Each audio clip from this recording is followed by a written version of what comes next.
Hi friends, Sona விளக்குலேருந்து Sonali பேசுகிறேன். இன்றைக்கி என்ன வீடியோன்னு பார்த்தீங்கன்னா, நம்ம முட்டை குழம்பு ஈஸியாக செய்கிறது எப்படி அப்படின்னு நான் பார்க்க போகிறோம். அதுக்கு 2 டேபிள் ஸ்பூன் எண்ணெய் ஊற்றிக்கோங்க. கடாயில் 2 பல் பூண்டு, அப்புறம் 2 துண்டு சின்ன இஞ்சி போட்டுக்கோங்க. ஒரு 10 பல் சின்ன வெங்காயம் போட்டுக்கோங்க. இதை நல்லா வதக்கி விட்டுருங்க. நல்லா வதக்கிட்டு மீடியம் சைஸ் தக்காளி ஒரு 2 கட் பண்ணி வச்சுருக்கேன், அதையும் ஆட் பண்ணிக்கலாம். இதை நல்லா வறுத்துட்டு சைடில் நான் சின்னதாக தேங்காவை கட் பண்ணி வச்சுருக்கேன், அதை அரைச்சிட்டு இப்போ நம்ம வறுத்த இந்த மசாலாக்காக சின்ன வெங்காயம், தக்காளி, பூண்டு எல்லாத்தையும் சேர்த்து நல்லா ஒரு முறை வறுத்துட்டு அதை நல்லா அரைச்சி வச்சுக்கலாம். இப்போ இன்னொரு கடாயில் ஒரு 4 டேபிள் ஸ்பூன் எண்ணெய், கொஞ்சமாக சீரகம் சேர்த்துக்கோங்க.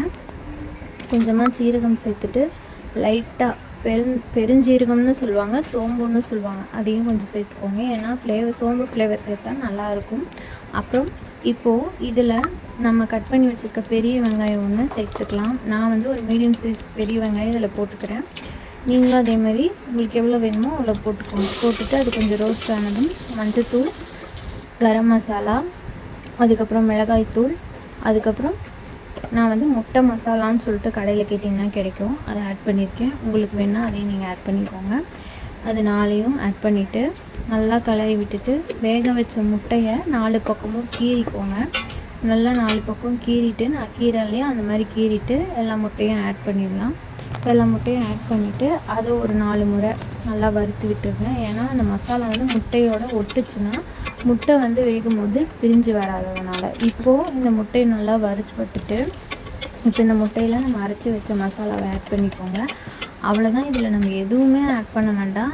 எக்ஸ்ட்ரா நம்ம தண்ணியும் கல் உப்பும் சேர்த்து ஆட் பண்ணி கொதிக்க விட்டோம்னாலே நம்ம முட்டை குழம்பு ரெடி ஆகிடும்.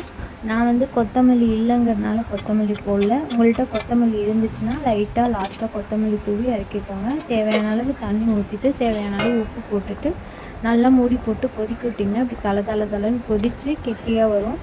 அப்போது நல்லா கொத்தமல்லியை தூவி இறக்குனிங்கன்னா சுட சுட முட்டை குழம்பு ஈஸியாக ரெடி ஆகிடும், கறி குழம்பு ஸ்டைலில். அவ்வளோதான் ஃப்ரெண்ட்ஸ். மேலும் வீடியோஸ்க்கு சேனலை சப்ஸ்கிரைப் பண்ணிக்கோ.